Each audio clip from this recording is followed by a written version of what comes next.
Welcome to the UC Improvement Academy. In this video, we will learn about setting an aim for your project. Having clear aim is important as you move from the understand phase towards continuous improvement phase. In improvement journey, think about aims at two levels. One is the global aim. It's the big picture, the big idea of what you're trying to achieve. And other is a SMART aim, which details exactly what you will be doing, how much you plan to improve, and by when. SMART aim helps organize the improvement effort and provides a clear direction to the team. Let's take an example. You want to improve your health by making some serious lifestyle changes. That is your global aim, what you desire to achieve, your purpose, to have better health.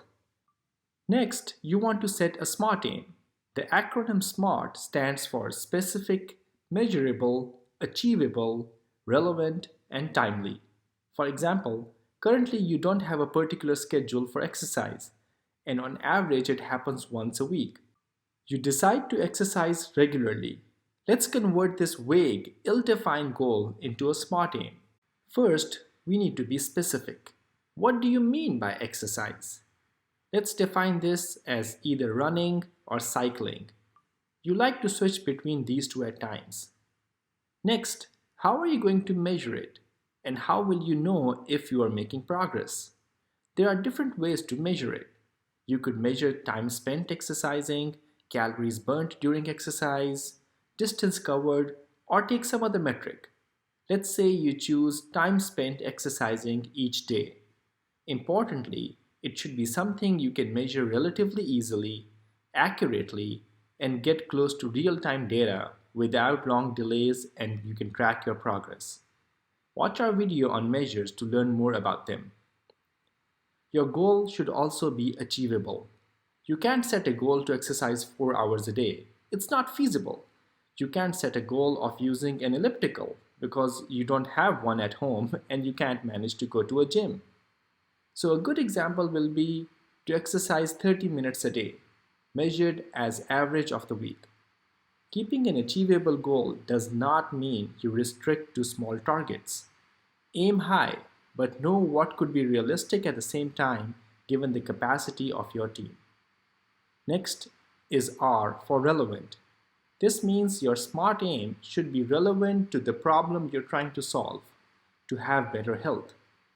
It should perfectly align with the purpose of improvement, which is defined in your global aim. And last, but very important part is the T, to have a time frame to achieve the SMART aim. If you're trying to introduce exercising 30 minutes every day, you will need to make adjustments in your routine to make this part of your schedule. You'll have to do PDSA testing to find better ways of doing this without compromising other responsibilities. You need a defined time frame to get there. Don't leave it open-ended. So here is how the final SMART aim looks like. I will increase my exercise from once a week to an average of 30 minutes every day within the next 4 weeks. Now compare this to the initial plan, which was I want to exercise more. You now have a clear path for improvement, a way to measure if the change is leading to improvement, and a time frame to get there. Remember, SMART aims are your means to get to the global aim, and SMART aims can and should change with time as you progress to find better ways to achieving the global aim. When you achieve your SMART aim, you can next aim to increase the exercise time, add another type of exercise, or work on some other factor that also improves your health, such as your diet or your sleep. Let's look at some examples of aims used in improvement projects at UC Health. Here, the global aim is to reduce the number of accidental falls among patients on 8th floor of the medical surgical unit. The SMART aim is to increase adherence to standardized, purposeful rounding by nurses on the 8th floor from 30% to 80% by June 30th, 2021. Reducing falls may require multiple interventions. For right now, team wants to work on the current SMART aim that seems high yield in improving the outcomes. Next, the global aim is to reduce rate of 30-day all-cause readmissions for patients hospitalized with COPD exacerbation.